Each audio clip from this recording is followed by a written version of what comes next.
Hi viewers, இன்னைக்கு நம்ம பார்க்க போகிறது வடிவேலுவோட காமெடி கலாட்டா தான் பார்க்க போகிறோம். இந்த காமெடியை பொறுத்த வரைக்கும் பார்த்தீங்கன்னா, அவர் ஒரு டீ கடைக்கு வருவார். வந்த உடனே பார்த்தீங்கன்னா, போர்டெல்லாம் கலர் கலராக தான் மாத்துற, ஆனால் டீ தூளை மாற்ற மாட்டேங்கிறியப்பா அப்படின்னு சொல்லிட்டு வந்து உட்காருவார். மாட்டு துணியை திறந்து பார்த்தவொடனே அப்படின்ற மாதிரி அவரும் திட்டிகிட்டு இருப்பார். ரொம்ப பேசுகிறேன்னா சுடுதண்ணியை பிடிச்சி மூஞ்சில் ஊற்றிடுவேன் அப்படின்ற மாதிரிலாம் அவர் கோவப்படுவார் டீ கடைக்காரர். அதை கேட்டவுடனே இவரும் அமைதியாக உட்காந்துட்டு இருப்பார். அப்போ பார்த்தீங்கன்னா ஒரு காக்கா வந்து அங்கே நின்றுக்கிட்டு இருக்கும். அதை விரட்டி விட்டுட்டு இருப்பாங்க. என் அண்ணன் பேசும்போதே கத்திக்கிட்டு இருக்கியே அப்படின்ற மாதிரி இவ வடிவேல் கூட இருக்க ஒருத்தர் சொல்லிட்டு இருப்பாரு.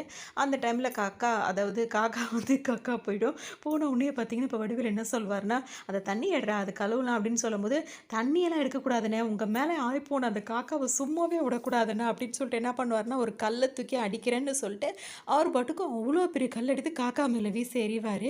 அவர் பார்த்திங்கன்னா இங்கே பார்த்துட்டு வேணாம் வேணான்னு இவர் தடுத்துட்டே இருப்பார். அவர் பாட்டுக்கு வீசி எறிஞ்சிருவார். அது போனதுக்கப்புறம் பார்த்திங்கன்னா எப்படி ஆகிப்போயிருக்கு அப்படி இப்படின்னு சொல்லிட்டு இவருக்கு கோவமாக இருக்கும். என்னென்ன கல் போய் ரொம்ப நேரம் ஆகுது, கல்லையும் காணும் காக்காவையும் காணும் அப்படின்னு பார்த்துட்டே இருக்கும்போது கீழே அந்த கல் கிடக்கும்.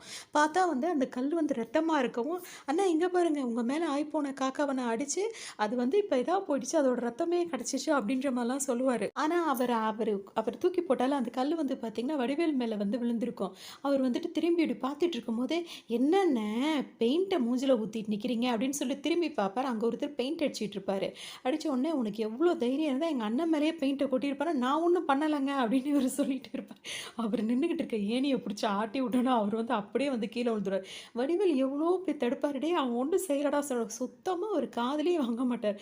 அவர் வந்து அப்படியே வந்து கீழே வந்து விழுந்துருவார். கூட இவருக்கு இருந்து இருந்து கோவம் வர ஆரம்பிச்சிடும். சும்மா இல்லாமல் காக்கா அடிக்கிறேன்னு சொல்லிட்டு இப்போ அவனையுமா போட்டு அடிச்சிட்டு இருக்கேன்னு சொல்லி அவரை அடிக்க போகும்போது பார்த்தீங்கன்னா ஓட ஆரம்பிச்சிருவாரு. உடனே கல்லை தூக்கி அவளை அடிக்கலாம்னு சொல்லிட்டு வடிவேல் கல்லை தூக்கும் போது பார்த்தீங்கன்னா அந்த கல் போய் அவர் எஸ்கேப் ஆயிடுவார். ஆப்போசிட்டில் ஒருத்தர் வராரு பார்த்தீங்களா, அவர் மேலே பட்டுரும். இப்போ அவருக்கு செம்ம கோவமாயி அவர் வெறியேற ஆரம்பிச்சிடுவார். இப்போ ஆப்போசிட்டில் வந்து ஒரு மாதிரி கல் பட்டுச்சுல, அவர் இப்போ பதிலுக்கு என்ன செய்வார்னா, என் மேலே ஏடா கல்லை தூக்கி எறிறீங்கன்னு சொல்லிட்டு அங்கே இருக்க சைக்கிளை தூக்கி கடைக்குள்ளே தூக்கி வீசுவார். கடையில் உள்ளவருக்கு கோவம் வந்து என்ன பண்ணுவாருன்னா, சுடுதண்ணியை தூக்கி எல்லார் மேலேயும் வீசுறேன்னு சொல்லிட்டு வீசுவார். வீசும்போது பார்த்தீங்கன்னா அங்கே வேற 2 பேர் வருவாங்க. அவங்க மேலே சுடுதண்ணி பட்டுரும். இப்படியே உடனே வடிவேலு சொல்லிக்கிட்டோன்னா, பதிலுக்கு பதில் கோவப்படுறீங்க, கோவப்படாதீங்கடா கோவப்படாதீங்கடான்னு எல்லாத்தையும் சொல்லிகிட்டே இருப்பார். யாருமே கேட்க மாட்டாங்க. பெரிய கலவரமாக ஆகி போயிடும். அதோட இப்போ பார்த்தீங்கன்னா அவர் இந்த மாதிரி சண்டை நடக்கும்போது கடை வந்து கொஞ்சம் நெருப்பு பிடிக்க ஆரம்பிச்சிடும். உடனே கடைக்காரர் வெளியே வந்து அடிபட்டு கிடப்பார். ஐயோ என் கடை வந்து எரியுதே, அங்கே தண்ணி எடுத்து ஊற்றுறானோன்னு எங்கே இருக்குது தண்ணின்னு சொல்லிட்டு போய் வடிவேல் கேட்பாரு.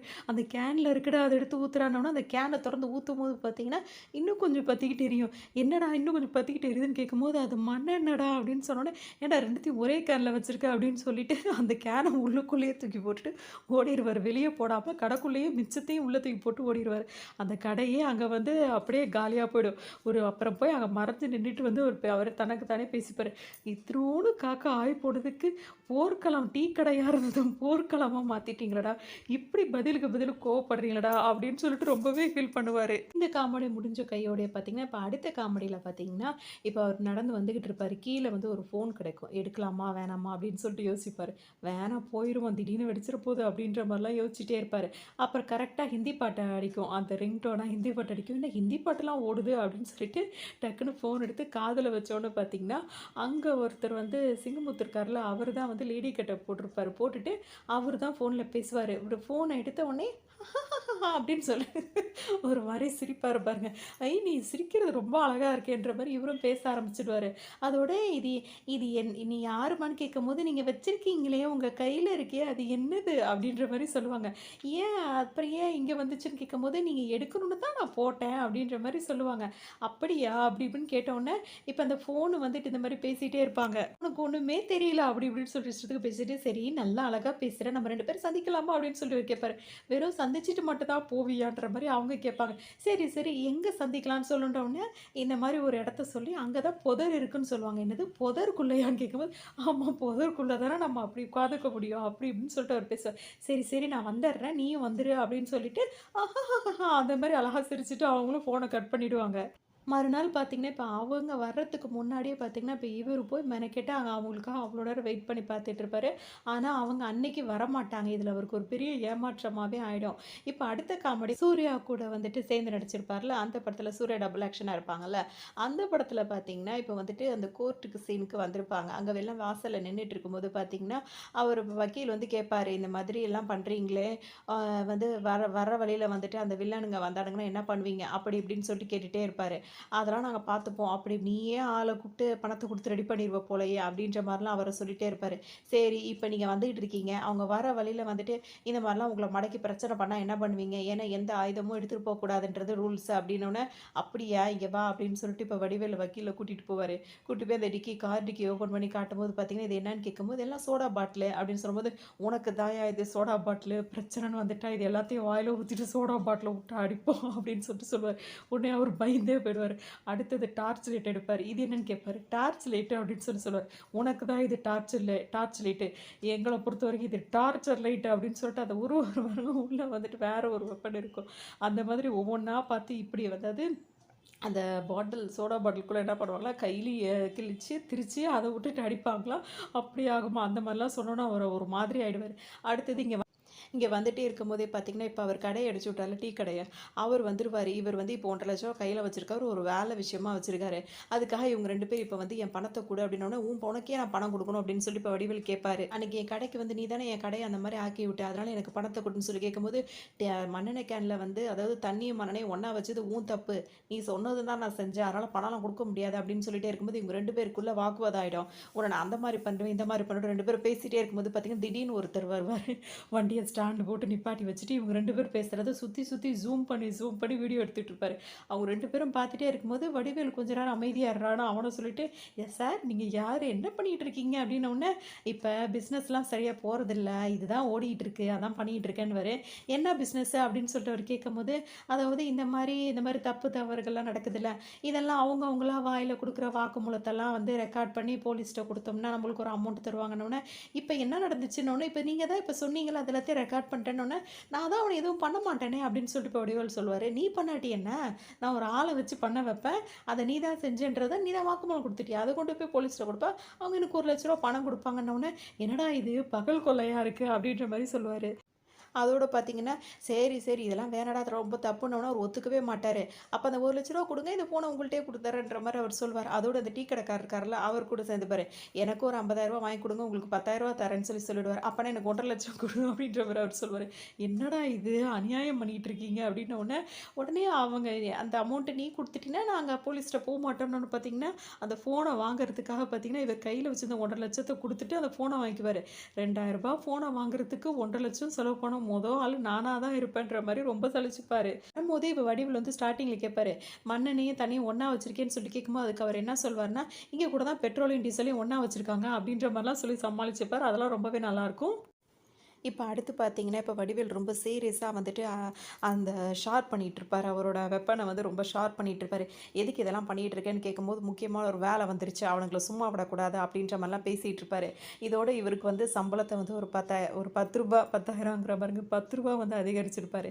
இப்ப என்ன பண்ணுவாங்க அப்படின்னு சொல்லிட்டு பார்த்தா, விஜயும், சூர்யாவும் இருக்காங்களா, அவங்க 2 பேரும் இங்க வந்திருப்பாங்க. இவர் ஃப்ரெண்டு வீட்ல தங்குறதுக்காக. ஆனா அவங்க சித்தப்பாவ சமாளிக்கிறதுக்காக இவர் போய் என்ன பண்ணுவாருன்னா, பேசும்போது பார்த்தீங்கன்னா, இடையில சார்லி வந்து என்ன சொல்லிட்டு போவாருன்னா, "உனக்கு தெரியுமா? சித்தப்பா எனக்கு ரூ. 10 ஏத்தி குடுத்துட்டாரு" அப்படின்னோனே, இவன வேலைய விட்டு தூக்கலான்னு பார்த்தா ரூ. 10 ஏத்தி வேற குடுக்குறானேன்னு சொல்லிட்டு, "ஏன் சித்தப்பா இப்படிலாம் பண்றீங்கன்னு?" கேட்கும்போது, "வேற என்னடா பண்றதுன்னு?" கேட்கும்போது, "வேலை வேலை செஞ்சாலும் காசே வாங்காத மாரி ஆளுங்க இருக்காங்க. உனக்கு ஓகேன்னு?" கேட்கும்போது, "அப்படியா? அப்ப காசே கேட்க மாட்டாங்களா? அவங்க பேரு தான் அப்ரன்டிஸ்" அப்படின்ற மாரி அவர் சொல்வாரு. அப்புறம் நம்ம கிட்ட இருக்கவங்க எல்லாரையும் பத்தி விட்டு, எல்லாரும் காசு வாங்காதவங்கள சேர்த்துப்போம்டா. அவ்வளோ ஆளுக்கு நான் எங்க போறது? இப்ப கைவசம் 2 பேர் தான் இருக்காங்க. வேற என்ன சொல்லணும்னோனே, சரி. அப்ப நீ இப்ப சொன்னதுக்கு நான் ஒத்துக்கிட்டேன்ல, அதே மாதிரி அங்க போம்போது சாப்பாட்டுக்கோ, தூங்குறதுக்கோ எதுக்குமே நான் செலவு பண்ண மாட்டேன். அத நீயும் ஒத்துக்கணும் அப்டின்னவுனே, ரொம்ப இதெல்லாம் என்ன சொல்றது? அந்த மாரி சொன்னோனே பார்த்தீங்கன்னா, நாளைக்கு நம்ம எங்க போறோம்? ஜமீன் பங்களாவுக்கு. சாப்பாடுக்கு, தங்குறதுக்குலாம் நீயா செலவு பண்ண போறன்னு, அட ஆமால்ல அப்டின்னு சொல்லிட்டு அவங்க 2 பேரும் பேசிட்டே இருக்கும்போது, இருங்க இப்ப நான் 2 பேர கூட்டிட்டு வந்திருக்கேன் அப்டின்னு சொல்லிட்டு அந்த 2 பேர காட்டுவார். அந்த சமயத்துல பார்த்தீங்கன்னா, இவர் சார்லி கண்ல வந்து அவங்க விஜயும், சூர்யாவும் பட்டுருவாங்க. பட்ட உடனே இவருக்கு பார்த்தீங்கன்னா, திரும்பவும் நம்ம பாஸ கடத்திட்டு வந்திருக்காங்கன்னு சொல்லிட்டு என்ன பண்ணுவாருன்னா, வேக வேகமா இப்ப வடிவேல் கிட்ட ஓடி வருவாரு. ஓடி வந்துட்டு, "ஏன் அண்ணா அண்ணா அன்னைக்கு உங்கள பாஸ் உங்கள அன்னைக்கு கடத்திட்டு போனாங்களா, அவனுங்க 2 பேரும் திரும்ப வந்திருக்காங்க." அப்படின்னோனே, "எதுக்குடா?" அப்படின்னோனே, "உங்கள கடத்திட்டு போக தான்." அப்படின்ற மாரி அவரு சொல்லுவாரு. "என்ன எதுக்குடா கடத்திட்டு போணும்?" அப்படின்ற மாரி அவரு கேட்பாரு. "இத நீங்க வாங்க வாங்க உங்களுக்கு கூட்டு போய் காட்டுறேன்." அப்படின்னோனே, இவர் வரவே மாட்டாரு. "சும்மா இருக்கிறவன கூட்டு போய் அவனுங்க கிட்ட மாட்டி விட பார்க்குறியா?" அப்படின்னு சொல்லிட்டு வரமாட்டேன்னு அடம் பிடிச்சிட்டு இருப்பாரு. "நீ போய் அவனுங்க என்ன பண்றானுங்கன்னு வாட்ச் பண்ணு. நான் இங்கே ரெடி ஆகிட்டு இருக்கேன். அதாவது எதா இருந்தாலும் எனக்கு தகவல் சொல்லி இங்கே வந்துடும் நான் பார்த்துக்கிறேன். நான் அவனுங்க இருக்க இடத்துக்கு வரமாட்டேன்ற மாதிரி இவர் சொல்லிடுவார். சரின்னு சொல்லிட்டு இவரும் அவனுங்களை பார்க்கறதுக்காக போயிடுவார். அவங்க 2 பேரையும் பார்க்கறதுக்காக போயிடுவார்.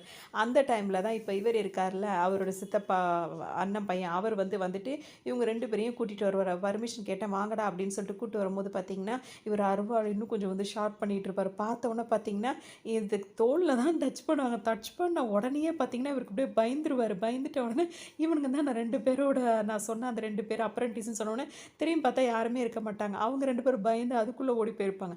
திரும்ப அவங்கள கூட்டு வந்தோனே என்ன சொல்வாருன்னா, "ஏய் அப்ரெண்டிஸுகளா வாங்க, இதான் உங்களுக்கு முதல் டியூட்டி" அப்படின்னு சொல்லிட்டு அவன அடிக்கணும் அப்படின்னு சொல்லுவாங்க. யாருன்னு கேட்கும்போது, "யாருன்னு தெரியலையே, யாரனாலும் அடிச்சுருவோம்" அப்படின்ற மாரி சொல்லிட்டே இருப்பாங்க. அதோட இப்ப சார்லி இருக்கார்ல, இப்ப இவங்க 2 பேரும் இங்க காணா போயிருப்பாங்க. அதோட அவங்க 2 பேரும் இப்ப உள்ள பேசிட்டு இருக்காங்கன்றது அவருக்கு தெரிய வந்துரும். "எங்க பாஸ தூக்கிட்டு போறதுக்கே வந்துட்டீங்களா?" அப்படின்னு சொல்லிட்டு அவர் பிளான் பண்ணிட்டு இருப்பாரு. இங்க பார்த்தீங்கன்னா, அப்ரன்டிஸ் சொல்லும்போது, "அப்ரன்டிஸ் இல்ல சித்தப்பா" அப்படின்னு சொல்லிட்டு ஒரு கிளாஸ் எடுப்பாரு. "ச்சீ சும்மா இருடா, நான் என்ன பரீட்சைக்கா போறேன், கிளாஸ் எடுத்துட்டு இருக்கேன். பின்னாடி வாங்கடா" அப்படின்னு சொல்லிட்டு அவங்க எல்லாரையும் கூட்டிட்டு இப்ப வந்துகிட்டு இருப்பாரு. இப்ப இவங்கெல்லாம் போயிட்டு அங்க கடத்திட்டு வந்தவங்கள போய் அடிக்க போறாங்க. இவங்க முன்னாடி போறாங்களா, வடிவேலும் அந்த அண்ணன் பசங்க அவர் இருக்கார்ல ரமேஷ்க்கு அவங்க 2 பேரும் முன்னாடி போக, விஜயும் இவரும் சூர்யாவும் பின்னாடி வரும்போது, அவங்களுக்கு பின்னாடி சார்லி வந்துட்டு இருப்பாரு. "எங்க பாஸ பின்னாடி இருந்து அடிக்க போறீங்களா? உங்களுக்கு என்ன செய்றேன் பாருங்கடா" அப்படின்னு சொல்லிட்டு மேல ஒரு துணி இருக்கும். அந்த துணிய எடுத்து கருப்பு போர்வ இருக்கும்ல, அத எடுத்து போத்திக்கிட்டு, இவங்க 2 பேர விரட்டிக்கிட்டு போறோன்ற பேர்ல பின்னாடியே வருவாரு. அவங்க அப்படியே ரவுண்டு சுத்த ஆரம்பிச்சுருவாங்க ஒரு இடத்தையே. இவங்க முன்னாடி போக, அவங்க பின்னாடி வர, அப்படியே எல்லாம் ரவுண்ட் சுத்தி வந்துகிட்டே இருப்பாங்க. அந்த டைம்ல பார்த்தீங்கன்னா, திடீர்னு சூர்யாவும், விஜய் இருக்காங்க. அவங்க 2 பேரும் பிரேக் போட்டு திரும்பி பார்ப்பாங்க. பின்னாடி தான் இவர் நின்னுகிட்டு இருப்பாரு. இப்ப இவர பார்த்தோனே அவங்க அடிக்காம நின்னுகிட்டே இருப்பாங்க. அந்த டைம் சார்லி என்ன சொல்லிடுவாருன்னா, "வாங்கடா அந்த மாதிரி கிட்னாப் பசங்களா, உங்கள தான் நானும் எங்க பாஸும் சேர்ந்து அடிக்கிறதுக்காக தொரத்திக்கிட்டு இருக்கோம்." அப்படின்ற மாரி சொல்லிடுவாரு. அப்ப நம்மள அடிக்க தான் தொரத்துறாங்களா அப்படின்றது இப்ப தான் சூர்யாவுக்கும், விஜய்க்குமே தெரிய வந்துரும். டக்குனு அவங்க பயந்துகிட்டே நிக்குவாங்க. அந்த டைம்ல பார்த்தீங்கன்னா, சுத்திட்டு ஒரு ரவுண்ட் சுத்திட்டு வந்துருக்காங்கல்ல, வடிவேலும், ரமேஷ்க்கும் பின்னாடி நின்னுட்டு என்ன சொல்லுவாங்கன்னா, "என்னடா பார்த்துட்டு இருக்கீங்க? அடிங்கடா அவன" அப்படின்னு சொல்லிட்டு இப்ப வடிவேலு சவுண்டு குடுக்கும். டப்புன்னு அடிச்சிடுறோன்ட்டு அவர அடுத்த வார்த்தை பேச விடாம அடிச்சுருவாங்க. அடிச்ச உடனே பார்த்தீங்கன்னா, மயக்கம் போட்டு விழுந்துட்டாங்க. "விழுந்துட்டானா அவன்?" அப்படின்னு சொல்லிட்டு இப்ப வடிவேலு வேக வேகமா வருவாரு. வரும்போது பார்த்தீங்கன்னா, "இன்னும் ஒருத்தன் தான் இருக்கான். இன்னொருத்தன் எங்க?" அப்படின்னு சொல்லிட்டு கேட்பாரு. "யாரு?" அப்படின்னு சொல்லிட்டு இப்ப ரமேஷ்க்கு நான் கேட்கும்போது, "அதான்டா அன்னைக்கு 2 பேர் என்னை கடத்திட்டு வந்தாங்களே, அந்த 2 பேரு தான் திரும்ப வந்திருக்காங்கன்னு சொன்னான். அவன தான் எங்கன்னு காணோம். அவனுங்கள தான் அடிக்க வந்திருக்கோன்ற உடனே, இவரு அப்பதான் இப்ப ரமேஷ் கண்ணா இவங்க 2 பேர் முகத்தையும் பார்த்துக்கிட்டே இருப்பாரு.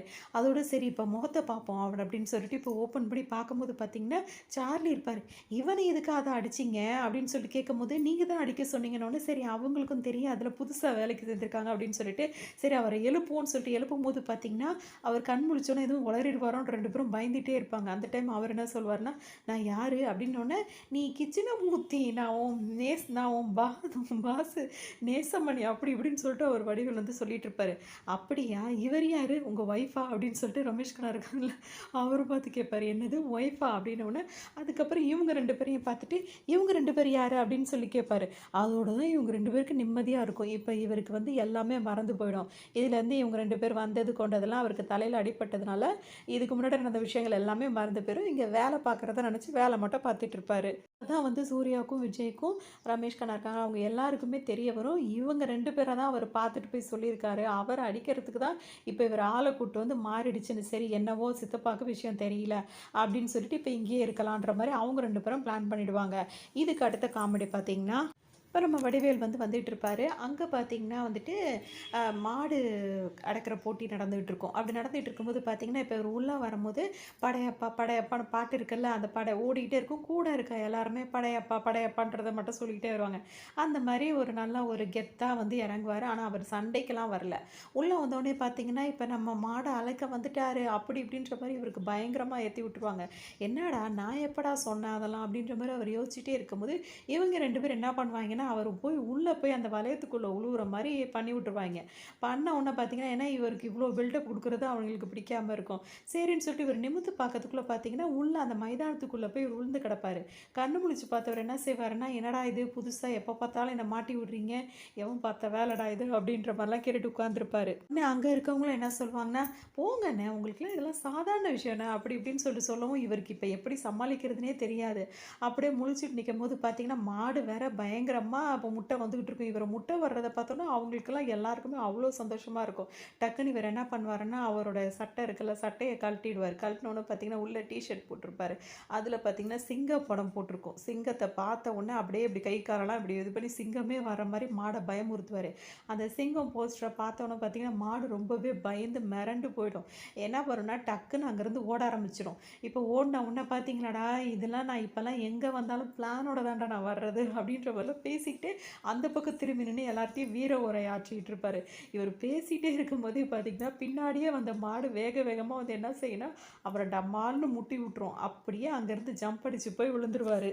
எப்பவுமே பார்த்தீங்கன்னா, ஒரு கூட இருக்க எல்லாருமே வந்து கூடவே தான் இருப்பாங்க. அவருக்கு பிரச்சனைன்னு வரும்போது அங்கேருந்து அவர விட்டு நவந்துருவாங்க. அவர் மட்டும் தான் அடி வாங்கிட்டே இருப்பாரு. இப்ப அடுத்த காமெடியில பார்த்தீங்கன்னா வந்துட்டு, தூங்கிட்டு இருப்பாங்க வடிவேலு, அவங்க சார்லிலாம் தூங்கிட்டு இருப்பாங்க. அப்போ வந்து அலாரம் அடிக்கும்போது பார்த்தீங்கன்னா, இவரு என்ன பண்ணுவாருன்னா, இவர்கிட்ட இருக்க அலாரத்த நேரா சார்லி கிட்ட தள்ளி விடுவாரு. அதாவது ரமேஷ் கண்ணா அவர்கிட்ட தள்ளி வைப்பாரு. தள்ளி வச்சோனே பார்த்தீங்கன்னா, அவர்கிட்ட அலாரம் அடிக்கும்போது அவர் என்ன பண்ணுவாருன்னா, அவர் ஏதோ ஒரு கனவுல பேசிட்டு இருப்பாரு. ஒரு பொண்ணுகிட்ட பேசிட்டு இருக்கவர் பேசிட்டு இருப்பாரு. "ஏய் சித்தப்பா கிடக்குறான்டா நேசமணி. அவனுக்கு பொண்ணுங்க விஷயத்த பத்தி எதுவுமே தெரியாது. எனக்கு தான் எல்லாமே தெரியும். அவன் ஒரு மலைக்குரங்கு" அப்படி இப்படின்னு சொல்லிட்டு இஷ்டத்துக்கும் பேசிட்டு இருப்பாரு. பேசும்போது பார்த்தீங்கன்னா, இவருக்கு செம்ம கோவம் வரும். உடனே என்ன பண்ணுவாருன்னா, அப்படியே இவர் ரொமான்ஸ் பண்ணிட்டு இருப்பாரு தூக்கத்திலேயே. இங்க பார்த்தீங்கன்னா, அவருக்கு கோபம் தாங்காது. இவர் தூக்கம் கலைஞ்சு எந்திரிச்சே உட்காந்துருவாரு. உட்காந்துட்டு ஒரே உத தான். எட்டி உதைச்சோனே பார்த்தீங்கன்னா, அவர் போய் "நான் பள்ளத்தில விழுந்துட்டேன், பள்ளத்தில விழுந்துட்டேன்" அப்படின்ற மாரி சொல்லுவாரு. "எது பள்ளத்தில விழுந்துட்டியா?" அப்படின்ற மாரி பார்த்தீங்கன்னா, எந்திரிச்சோனே, "என்னடா எனக்கு வந்து எதுவும் தெரியாதா? அதுவும் லேடீஸ் விஷயம்லாம் எனக்கு எதுவும் தெரியாதோ?" அப்படின்ற மாரிலாம் அவருக்கு செம்ம கோவம் வரும். "போ பகல் கனவு காணாம போய் டீய போடு" அப்படின்னவுனே, இவரும் மொறச்சுக்கிட்டே அவர்கிட்ட சண்டை போட்டுக்கிட்டு, அப்புறம் போய் டீ போட ஆரம்பிச்சுருவாரு. அதுக்கப்புறம் பார்த்தோம்னா அதோடு பார்த்தீங்கன்னா, அந்த டைம் தான் வந்து சூர்யாவும், விஜயும் இங்க வந்திருப்பாங்க. வந்துட்டு எந்த வீடு அதாவது ரமேஷ் கண்ணாவ தேடி வந்திருப்பாங்க. இது எங்க அவரோட வீடு இருக்குன்னு சொல்லிட்டு தேடிட்டே இருப்பாங்க. அவர் சித்தப்பா வீட்ல தான் தங்கியிருக்காருன்றது அவங்களுக்கு தெரியும். சரின்னு சொல்லிட்டு இங்க வரும்போது பார்த்தீங்கன்னா, வாசல்ல வந்து சார்லி படுத்திருப்பாரு.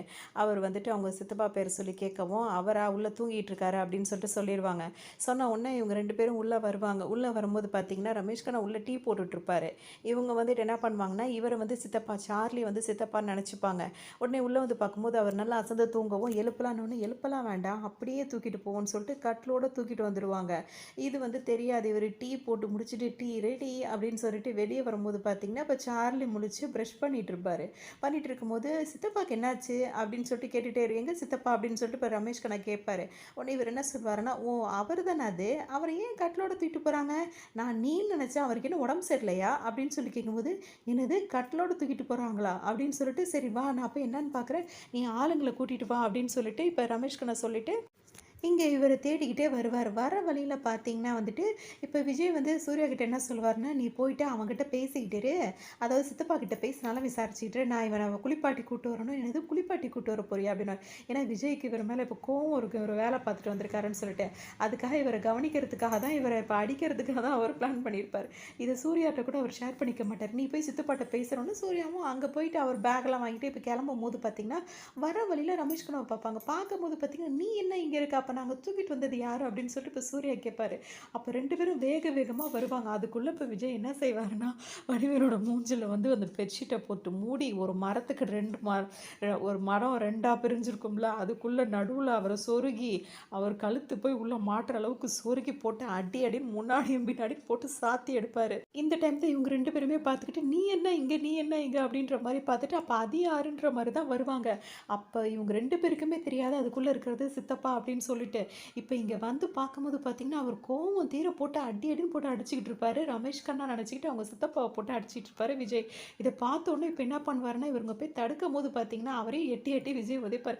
உதைக்கும்போது தான் தெரியும் இவர் இங்க நிக்கிறாருன்னா, அப்ப இது யாருன்னு சொல்லும்போது, அவங்க சித்தப்பான்றோன அவர் காத இவர் மூடிப்பாரு. மூடிட்டு "போங்கடா இங்கருந்துன்னோன, நான் வேணா ஒரு சாரி வேணா கேட்டு போயிறேன்டான்னு" விஜய் சொல்லுவாரு. அடிக்கிறத அடிச்சுட்டு சாரி கேட்க போறீங்களா? போங்கடா இங்கருந்து அப்படின்னோன அவங்க 2 பேரையும் அனுப்பி விட்டுருவாரு. இப்ப பார்த்தீங்கன்னா, இவர் வந்து இவர வெளிய எடுக்க கஷ்டப்பட்டு அவர் மூக்குக்குள்ள உள்ளலாம் கையை விட்டு அவர் ஒரு வழி பண்ணி தூக்குவார்.